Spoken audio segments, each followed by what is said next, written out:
talk about the first of the vicious circles, and here's what it looks like. And I'm hoping some of you will laugh at this. It is the over-dependent team. You know what that's like. You've kind of these people who seem to have lost all capacity to sort anything out themselves. They're coming to you all the time. They're forever looking for help and guidance and support. And here's what the vicious circle looks like. The more your team needs you, the more you give them the answers. The more you give them the answers, the more the team needs you. But then the more the team needs you, the more they give you the answers, and before you know it, they've lost all sense of self-will, capacity. They're kind of like your zombie team that you're leading. Here's the second of the vicious circles, and there's a sense of overwhelm. Sense of overwhelm. You've just got too much. You've got that kind of slight anxiety, that slight fluttery thing in your chest, which is like, oh, I'm never going to see the bottom of my inbox or my in tray. I'm never not going to be going to meetings. I'm never not going to feel like there's something I need to get done. So here's what the second of the vicious circles, overwhelm, looks like.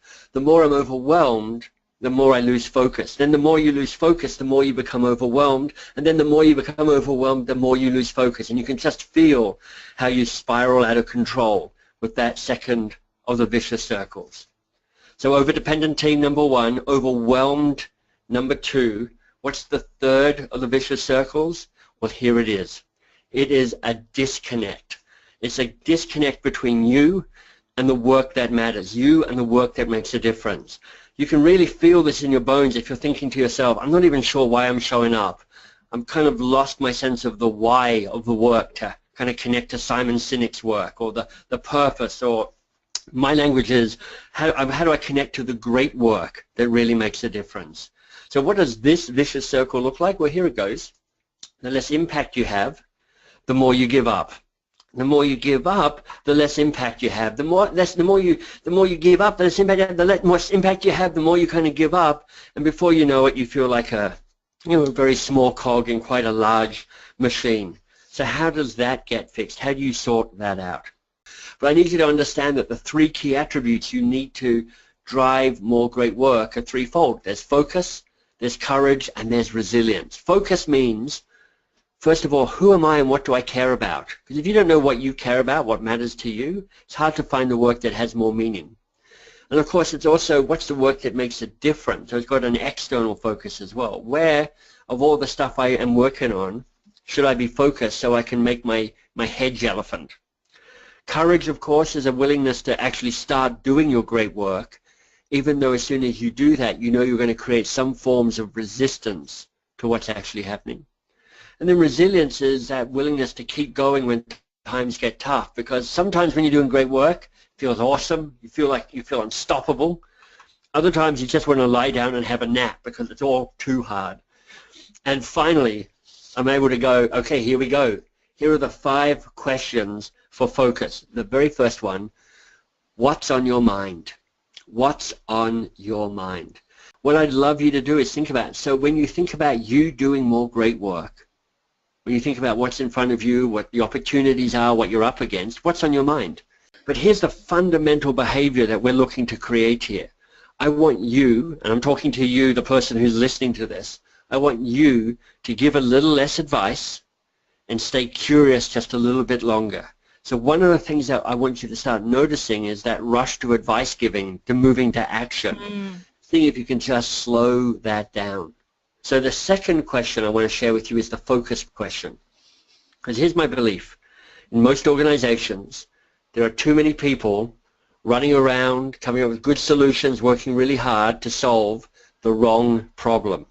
Because they think that the first challenge that shows up is the real challenge. And, honestly, it almost never is. It's just the first challenge. So here's the focus question, and here it is. What's the real challenge here for you? And notice how this is written, because it matters. It's not what's the challenge here, because that's going to give you a certain answer, probably a fast answer, probably a bit superficial. It's not what's the real challenge here, because that will give you a more thoughtful answer, but it will still be a little bit high level. What's powerful about this is what's the real challenge here for you? And by adding for you, those simple, powerful 2 words, the spotlight swings from kind of a discussion about the challenge a discussion about the person dealing with the challenge. So that's question number 2, but I want to share question number 3 with you before we get into this. And here it is, the AWE, the OR question. Okay, and I love this question. In fact, I'm going to be so bold as to say this is the best coaching question in the world. And what else? That's it. That's the best coaching question in the world. First is this. It supercharges any other question. Because the first answer to somebody that somebody gives you is never their only answer. So you're really making the most of the questions that you ask people. The second reason, some ways more powerful, maybe equally powerful for sure, is it's a self-management tool. Because remember, the change of behavior we want for you, for everybody, is a little more curiosity, a little less rush into advice giving and action taken. Mm-hmm. And if you're asking a question, you're not giving the answer. Question number 4 is this. It's the foundation question.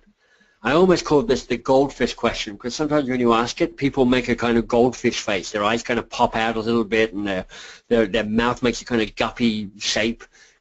You know, when it gets down kind of to the heart of it, what do you really want here? Question number 5.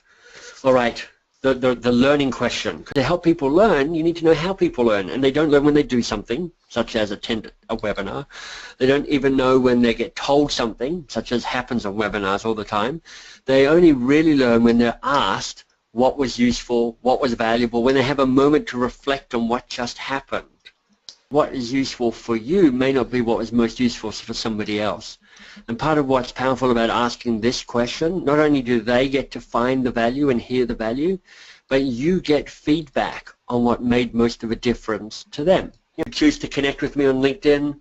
There I am looking artificially handsome, but that's the nature of things with photographs, headshots. But I'm Michael Bungay Stanier there. If you pick up a copy of my book, you know, secretly I would love people to do that.